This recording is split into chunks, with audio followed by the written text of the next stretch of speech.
Chemistry unspoken. जो आज का हमारा वीडियो का टॉपिक है वो है ऑक्सी एसिड्स ऑफ हेलोजेंस। हम ऑक्सी एसिड्स ऑफ हेलोजेंस में ना जो ज़्यादा हम जिसकी बात करेंगे आज, जिसको हम एक्सप्लेन करेंगे, वो आपके पास है perchloric acid.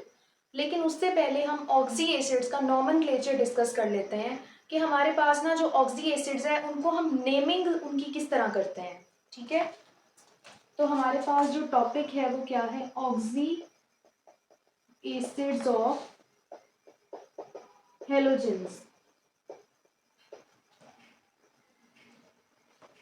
First of all हम इधर नॉमेनक्लेचर की बात कर लेते हैं।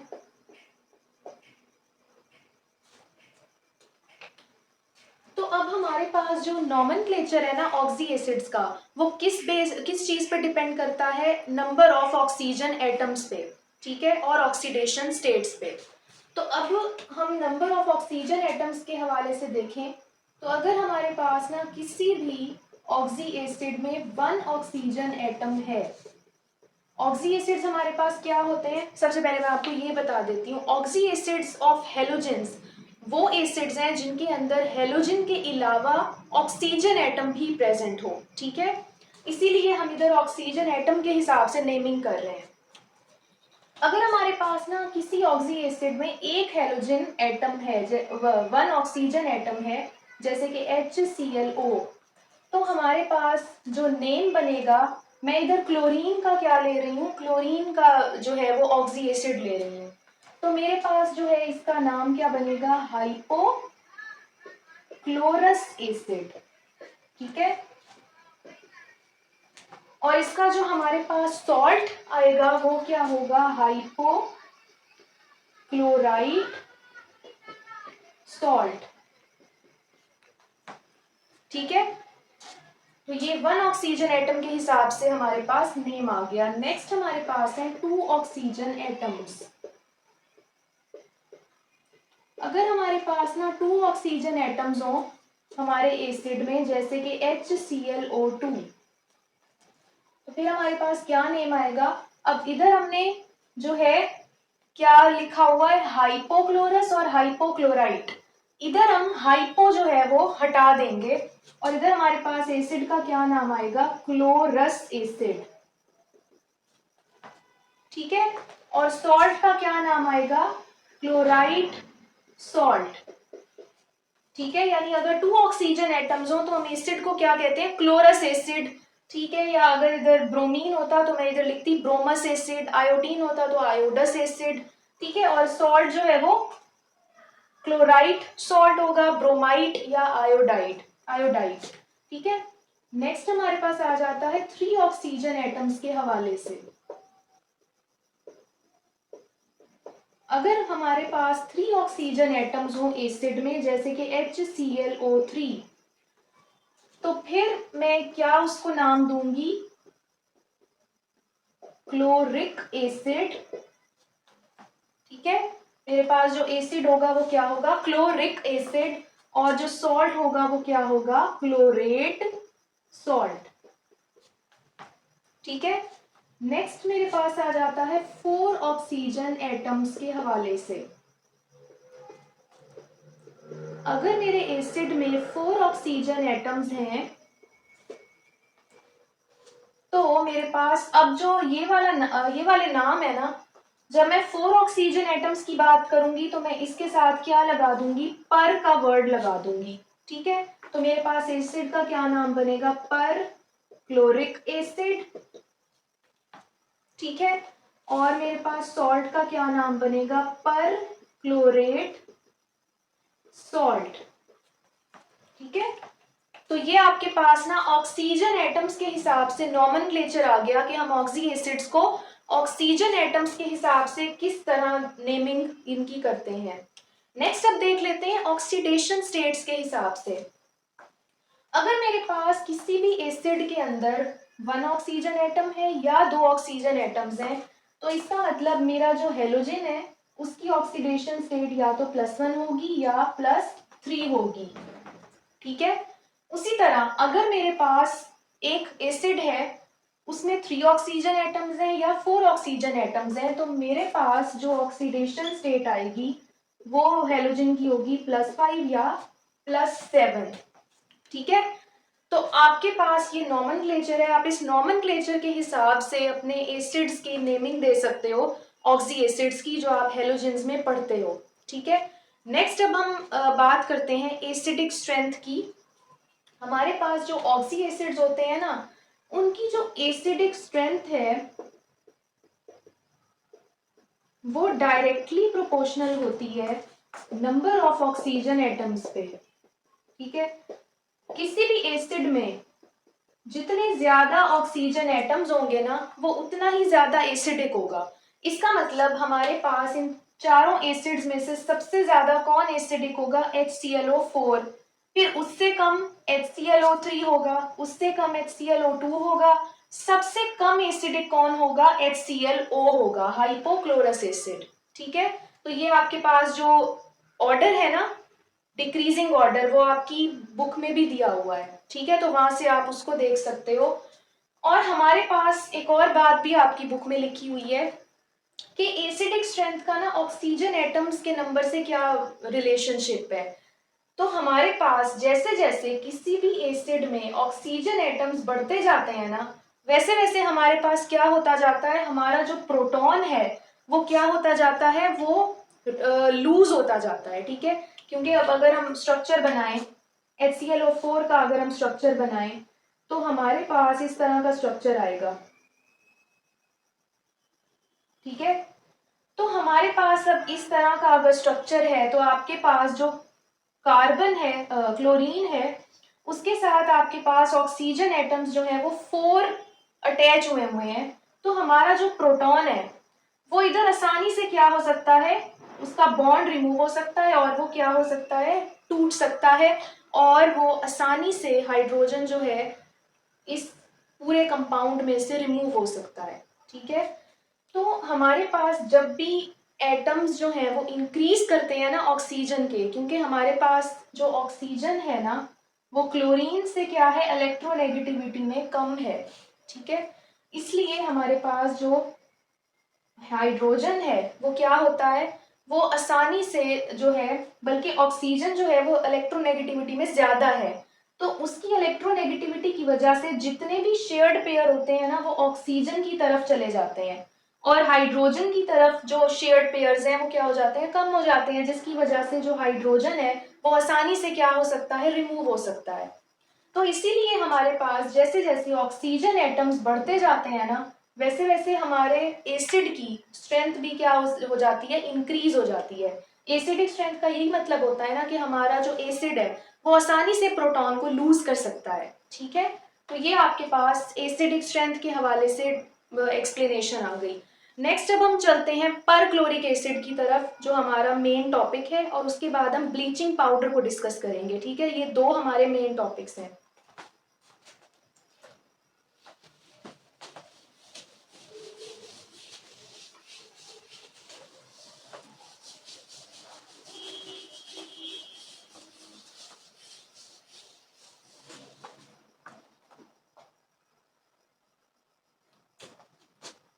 अब नेक्स्ट हमारे पास आ जाता है पर क्लोरिक एसिड।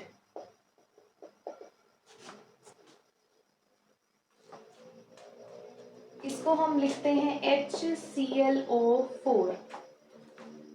ठीक है, सबसे पहले पर क्लोरिक एसिड की प्रेपरेशन की बात कर लेते हैं कि इसको हम प्रिपेयर किस तरह करते हैं।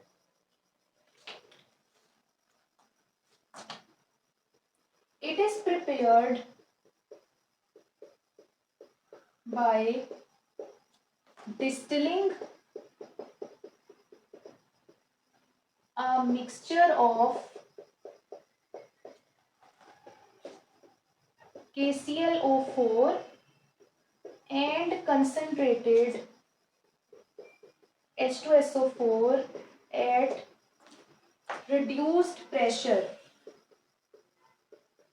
ठीक है, पोटाशियम पर क्लोरेट और H2SO4 का मिक्सचर जो है उसे हम रिड्यूस्ड प्रेशर पे क्या करवाते हैं? हीट करवाते हैं, तो हमारे पास HClO4 प्रोड्यूस होता है।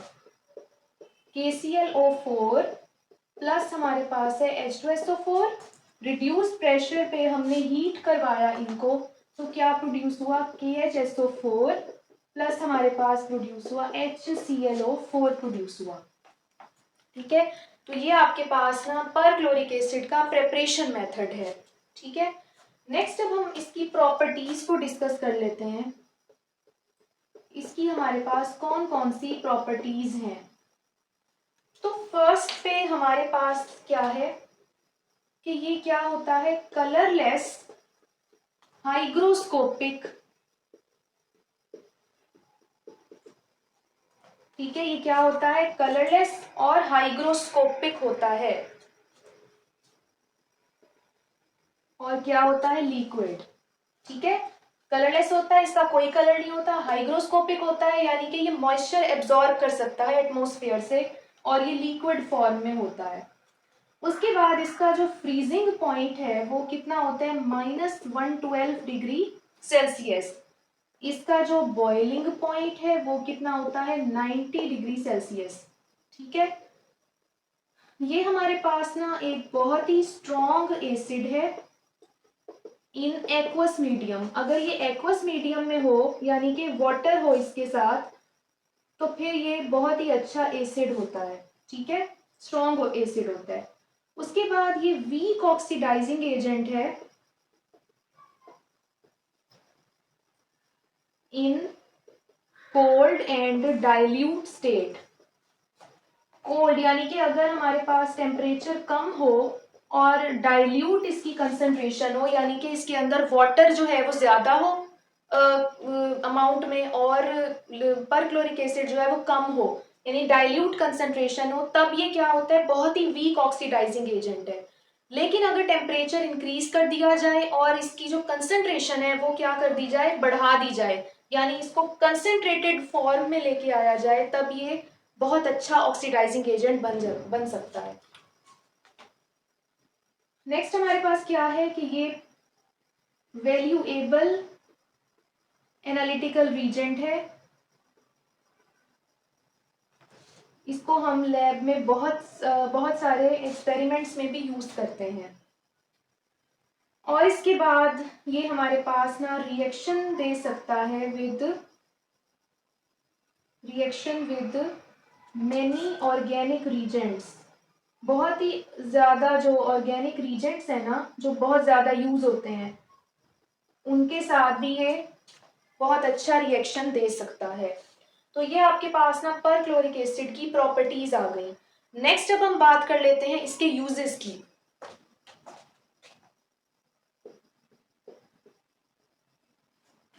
परक्लोरिक एसिड हमारे पास यूज होता है एक्सप्लोजिव्स बनाने में। ठीक है, उसके बाद ये यूज होता है प्लेटिंग ऑफ मेटल्स में। ठीक है, और ये यूज होता है रॉकेट फ्यूल बनाने में।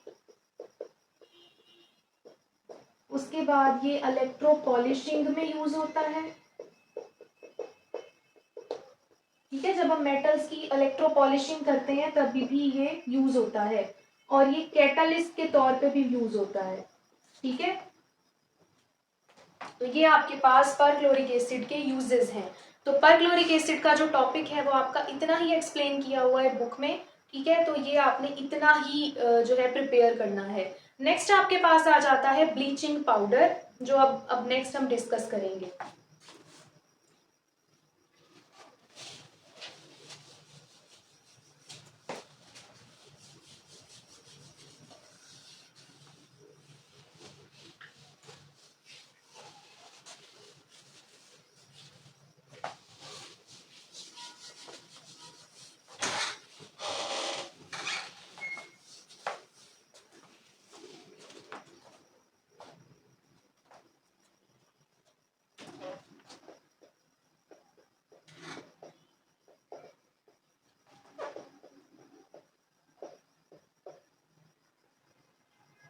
ब्लीचिंग पाउडर आपके पास किस तरह होता है, CaOCl2। ठीक है, ये इसका फॉर्मूला है। सबसे पहले हम इसकी प्रेपरेशन का रिएक्शन देख लेते हैं।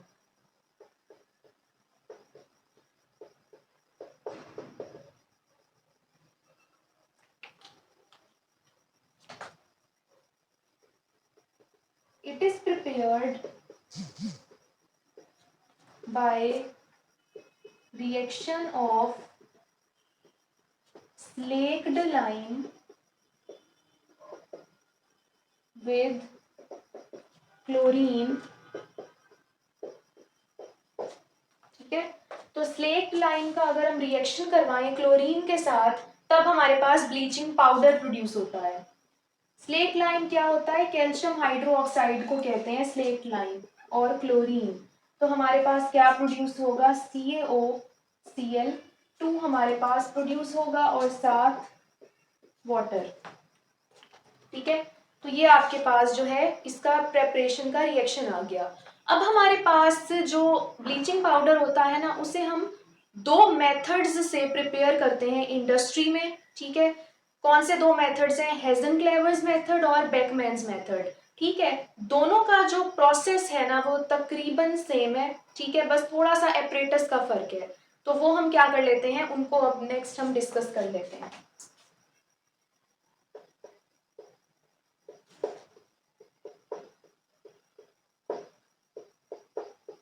मैन्युफैक्चर मेथड्स में सबसे पहले हमारे पास नंबर 1 पे आता है हेसन-क्लेवर्स मेथड।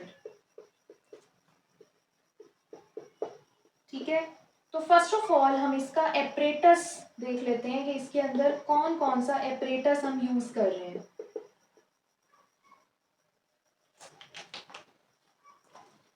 सबसे पहले इसके अंदर क्या होती हैं? 4 to 8 आयरन सिलेंडर्स होते हैं इसके अंदर। ठीक है, उसके बाद हॉपर होता है। ठीक है, जिससे हम जो है वो रिएक्टेंट को डालते हैं अंदर। उसके बाद हमारे पास इधर रोटेटिंग स्टीयरर्स होते हैं।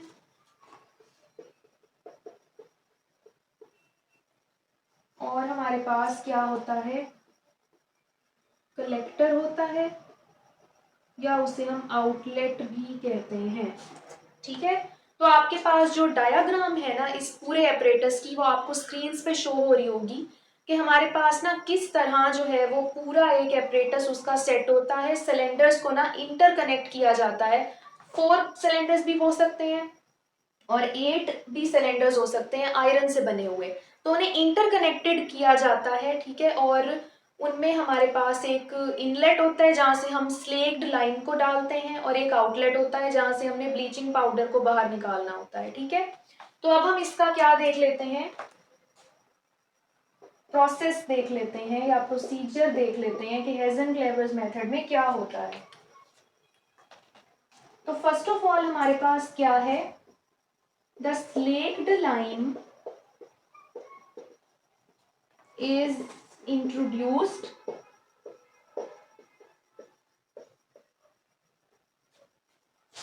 from the top in the upper cylinder। जो टॉप होता है ना अपर सिलेंडर का, वहां से हम स्लेक्ट लाइन को डाल देते हैं अंदर, and it is transferred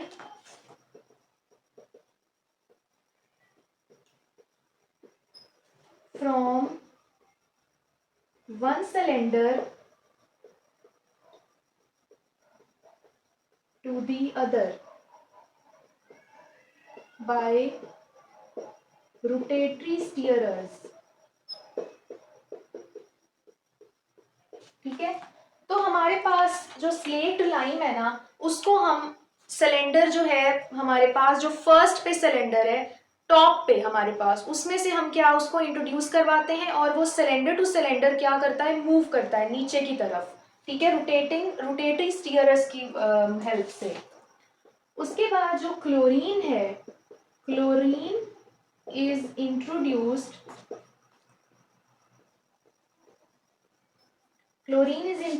from the lower cylinder. नीचे वाले सिलेंडर से क्लोरीन को इंट्रोड्यूस करवाया जाता है,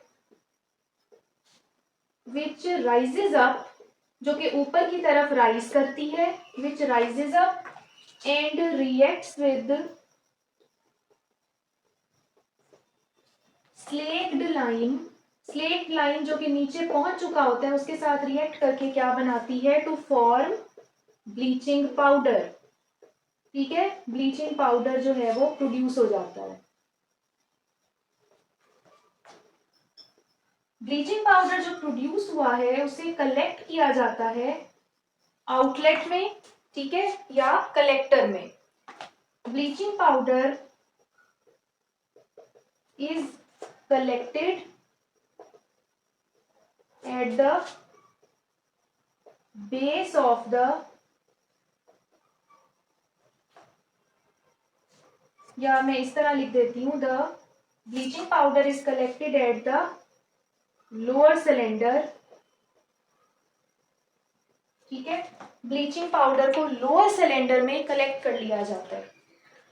अच्छा, इधर मैं एक और चीज भी लिख देती हूँ, is introduced from the top, the slack lime is introduced by a hopper, hopper की मदद से ना इसको इंट्रोड्यूस करवाया जाता है from the top in the upper cylinder, ठीक है। तो ये आपके पास प्रोसीजर है हेज़न-क्लेवर्स मेथड का। तो हेज़न-क्लेवर्स मेथड में हम क्या करते हैं, स्लेक लाइम को ऊपर से ऐड करवाते हैं, ठीक है, वो नीचे की तरफ मूव करता है। क्लोरीन को हम नीचे से इंट्रोड्यूस करवाते हैं, वो ऊपर की तरफ मूव करती है। बीच में दोनों जो है वो मिल जाते हैं, रिएक्शन होता है और ब्लीचिंग पाउडर क्या होता है, प्रोड्यूस होता है। बेकमैन्स मेथड जो है वो भी सेम इसी तरह का है, लेकिन उसके अंदर हम ना सिलेंडर्स यूज नहीं करते, उसके अंदर हम आयरन का टावर यूज करते हैं, जिसके अंदर ना शेल्फ्स होते हैं अलग अलग, ठीक है, उसके अंदर रिएक्शन होता है। बाकी प्रोसेस जो है ना वो ऐसे ही होता है कि स्लेक लाइम को ऊपर से डालेंगे वो नीचे की तरफ आएगा, क्लोरीन को बॉटम से डालेंगे वो ऊपर की तरफ आएगी, दोनों का रिएक्शन होगा, ब्लीचिंग पाउडर बनेगा और उसे हम नीचे आउटलेट में कलेक्ट कर लेंगे, ठीक है। तो सेम यही प्रोसेस है दोनों में, बस थोड़ा सा उनके अपरेटस का फर्क है। अब नेक्स्ट हम बात कर लेते हैं बेकमैन्स मेथड की।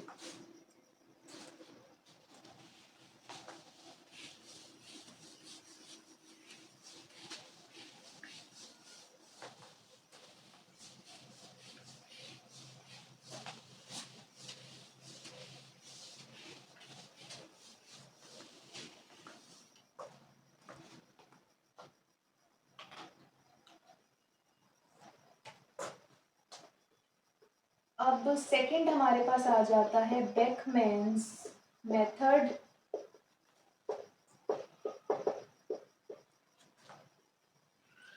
इसमें भी सबसे पहले अपरेटस को देख लेते हैं। अपरेटस हमारे पास क्या होता है बेकमैन्स का, सबसे पहले हमारे पास होता है कास्ट आयरन टावर, ठीक है, कास्ट आयरन से बना हुआ एक टावर होता है, उसके अंदर आपके पास होते हैं शेल्व्स, ठीक है, बहुत सारे शेल्व्स होते हैं। नेक्स्ट इसमें भी हमारे पास हॉपर होता है, ठीक है, स्लेक लाइम को इंट्रोड्यूस करवाने के लिए। नेक्स्ट हमारे पास इसके अंदर जो हेज़न-क्लेवर्स मेथड था उसमें रोटेटरी स्टीयरर्स थे, इधर कौन होते हैं, रोटेटिंग रेक्स होते हैं, ठीक है, और लास्ट में हमारे पास जो कलेक्टर है और आउटलेट है, उसे आउटलेट भी कहते हैं, ठीक है।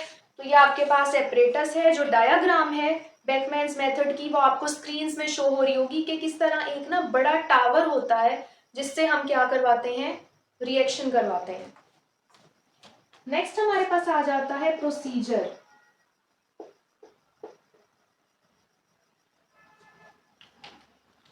तो प्रोसीजर की बात करें तो सबसे पहले क्या होता है, पाउडर्ड, अब इधर हम पाउडर्ड स्लेक्ड लाइम यूज करते हैं, powdered slaked lime along with compressed air. अब इधर हमारे पास ना क्लोरीन के साथ भी हम हॉट एयर डालेंगे एपरेटस में, और स्लेक्ड लाइम जो पाउडर्ड फॉर्म में है उसके साथ भी हम कंप्रेस्ड एयर ऐड करेंगे, ठीक है, along with compressed air is introduced from the top of the tower, ठीक है, टॉप ऑफ द टावर से हमने पाउडर्ड स्लेक लाइम को इंट्रोड्यूस करवाया है बाय यूजिंग हॉपर, ठीक है, हॉपर यूज करते हुए हमने पाउडर स्लेट लाइम को ऊपर टॉप ऑफ द टावर से इंट्रोड्यूस करवाया है। नेक्स्ट हमारे पास पॉइंट है the slate lime is pushed downward by using rotating rakes. rotating rakes क्या करते हैं, वो स्लेट लाइन को नीचे की तरफ पुश करते हैं। नेक्स्ट है the chlorine is introduced from the bottom या base of the tower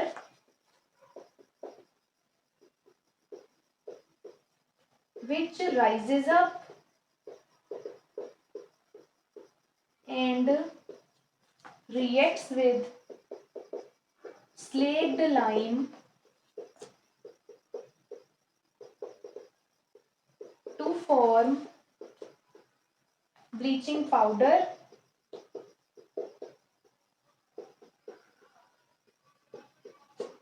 ठीक है, तो वो क्लोरीन जो है वो राइज करती है, ठीक है, स्लेट लाइम के साथ रिएक्ट करती है और ब्लीचिंग पाउडर प्रोड्यूस होता है। द ब्लीचिंग पाउडर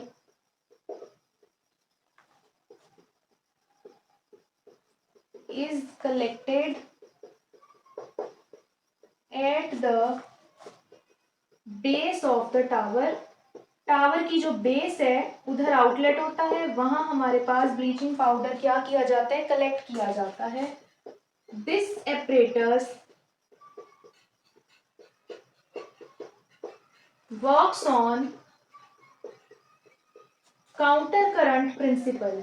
ये जो apparatus है ना वो काउंटर करंट प्रिंसिपल पे काम करता है। काउंटर करंट प्रिंसिपल अब क्या होता है, जब भी हमारे पास ना इस तरह ना दो ट्यूब्स आपस में अटैच हैं, ठीक है, एक ट्यूब के अंदर ना वाटर इस डायरेक्शन में मूव कर रहा है, एक में वाटर इस डायरेक्शन में मूव कर रहा है, ठीक है। इस प्रिंसिपल को क्या कहते हैं, जब एक जो लिक्विड है वो दो सब्सटेंसेस, दो हम ट्यूब्स कह लेते हैं, उनके अंदर ऑपोजिट डायरेक्शन में कोई भी लिक्विड मूव कर रहा होता है ना, उसे हम काउंटर करंट प्रिंसिपल कहते हैं। तो इधर भी तो वही चीज हो रही है ना दोनों मेथड्स में, कि हमारे पास ना एक जो स्लेट लाइम है वो ऊपर से नीचे मूव कर रहा है और जो क्लोरीन है वो नीचे से ऊपर को मूव कर रही है एक ही टाइम पे, ठीक है। तो ये वाला जो एपरेटस है उसे हम इसलिए क्या कह रहे हैं, ये काउंटर करंट प्रिंसिपल पे एक्ट कर रहे हैं। जो हमारे पास जो दोनों हमारे पास दोनों एपरेटस नहीं बल्कि सिर्फ बेकमैन्स मेथड, क्योंकि बेकमैन्स में ये हो रहा है कि यानी टावर है, सिलेंडर्स तो इस तरह होते हैं ना, यानी सिलेंडर्स अगर हम देखें वो इस तरह अटैच हैं आपस में, ठीक है। हेज़नक्लेवर्स में जो सिलेंडर्स हैं वो इस तरह अटैच हैं, लेकिन टावर जो है वो इस तरह बना हुआ है, उसके अंदर जो है वो इस तरह शेल्फ्स बने हुए हैं, ठीक है। तो ऊपर से हम स्लेट लाइम को ऐड करते हैं तो वो यूं जाता है, और इधर से क्लोरीन को ऐड करते हैं तो वो नीचे से ऊपर जाती है। तो इसीलिए हम कह रहे हैं कि काउंटर करंट प्रिंसिपल जो है वो किसमें ज्यादा अच्छे से हमें शो हो रहा है, बेकमैन्स मेथड में, ठीक है। तो आपके पास अब ब्लीचिंग पाउडर के हमने प्रेपरेशन मेथड्स को क्या कर लिया, डिस्कस कर लिया है। ये दो मेथड्स हैं, दोनों का जो प्रोसेस है वो तकरीबन सेम है, बस एपरेटस का थोड़ा सा फर्क है। नेक्स्ट अब हम बात कर लेते हैं ब्लीचिंग पाउडर की प्रॉपर्टीज और उसके यूजेस के बारे में।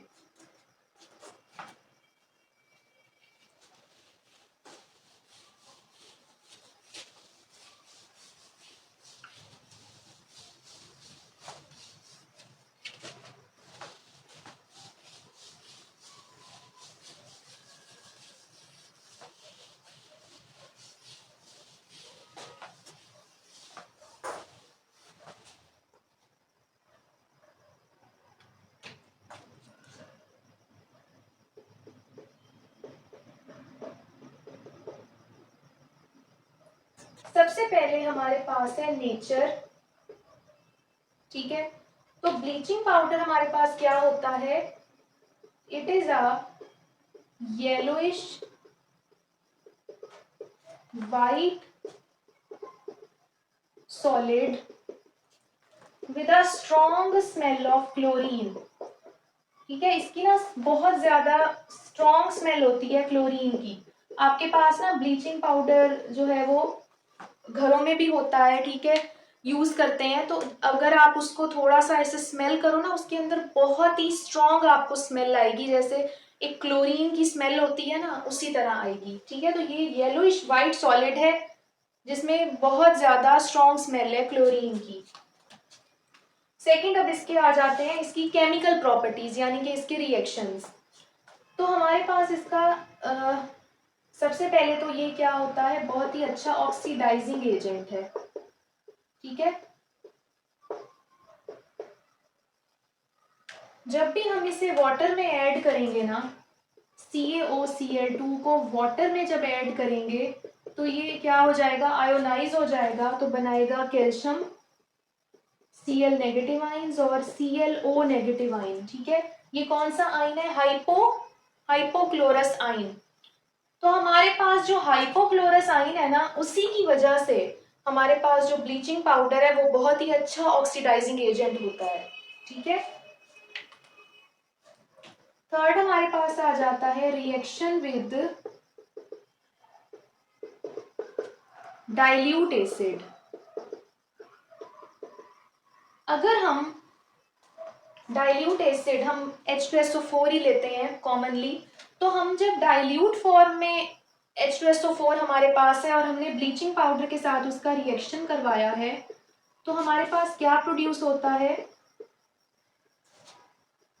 हमारे पास ना CaSO4 बनेगा, साथ हमारे पास CaCl2 बनेगा, साथ हमारे पास बनेगा 2HClO। ठीक है, तो हमारे पास ना इस तरह का रिएक्शन होता है हमारे पास। ठीक है, तो हमारे पास ना HClO जो है वो प्रोड्यूस हो जाएगा। नेक्स्ट हमारे पास जो रिएक्शन है वो आ जाता है रिएक्शन विद कंसंट्रेटेड एसिड। अगर हम ब्लीचिंग पाउडर का रिएक्शन करवाएं कंसंट्रेटेड एसिड से, यानी H2SO4 ले लें लेकिन एक्सेस में ले लें, तो जब हमारे पास H2SO4 एक्सेस में होगा, ठीक है, तब रिएक्शन किस तरह होगा, तब हमारे पास ना CaSO4 बनेगा, साथ क्लोरीन गैस प्रोड्यूस होगी।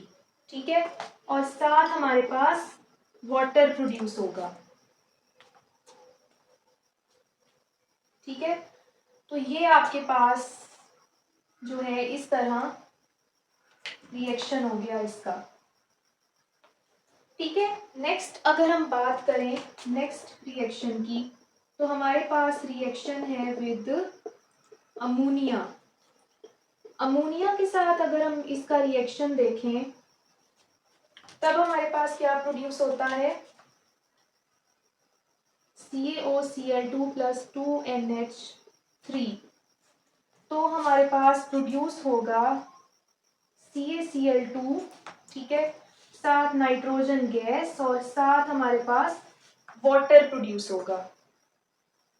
ठीक है, तो ये आपके पास अमोनिया के साथ इसका रिएक्शन है। नेक्स्ट अगर हम देखें रिएक्शन, तो हमारे पास रिएक्शन आ जाता है with hydrogen halides,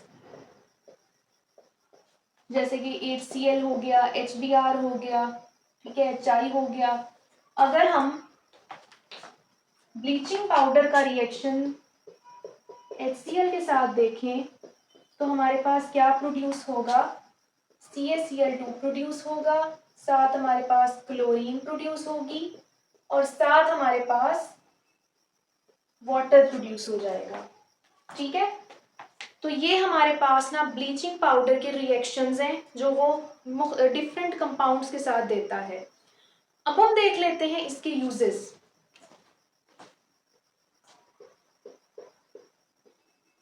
bleaching powder जो है ना वो काफी जगहों पे, यानी काफी इसका जो है ना डेली लाइफ में बहुत ज्यादा यूज है। ब्लीचिंग पाउडर ना लेबोरेटरी प्रेपरेशन करने के लिए यूज होता है। Laboratory preparation of oxygen and chlorine. ठीक है, अगर हमने लैब में ना ऑक्सीजन और क्लोरीन को प्रोड्यूस करवाना हो ना, तो हम ब्लीचिंग पाउडर यूज कर सकते हैं। उसी तरह अगर हमने क्लोरोफॉर्म की मैन्युफैक्चर करनी हो, तब भी हम ब्लीचिंग पाउडर को यूज कर सकते हैं। ठीक है, उसके बाद डिसइंफेक्टेंट के तौर पे भी यूज होता है ये। ठीक है, उसके बाद ये स्टेरिलाइजेशन के लिए भी यूज होता है। अगर हमने वाटर को स्टेरिलाइज करना हो, यानी उसमें से जर्म्स को रिमूव करवाना हो, तब भी ब्लीचिंग पाउडर यूज हो सकता है। ठीक है, उसी तरह अगर हमारे पास ब्लीचिंग हमने करनी हो, ब्लीचिंग ऑफ फैब्रिक्स, ठीक है, जैसे कि कॉटन, लीलन, ठीक है, यानी क्लोथ्स की, फैब्रिक्स की ब्लीचिंग करनी हो, तब भी हम क्या करते हैं, ब्लीचिंग पाउडर को यूज कर सकते हैं। उसके बाद वूल, जो है वूल की ब्लीचिंग में भी हमारे पास जो है ब्लीचिंग पाउडर यूज होता है। तो ये आपके पास ना ब्लीचिंग पाउडर का जो टॉपिक है वो कंप्लीट हो गया। तो मुझे उम्मीद है कि आपको मेरी वीडियो बहुत अच्छी लगी होगी। मेरे चैनल को ज़रूर सब्सक्राइब करें और वीडियो को लाइक भी करें, और मुझे कमेंट्स में लाजमी बताएं कि आपको मेरी वीडियोस कैसी लग रही हैं, और अपने दोस्तों के साथ भी मेरी वीडियोस को लाजमी शेयर करें, और अपना ख्याल रखें। तब तक के लिए अल्लाह हाफिज़।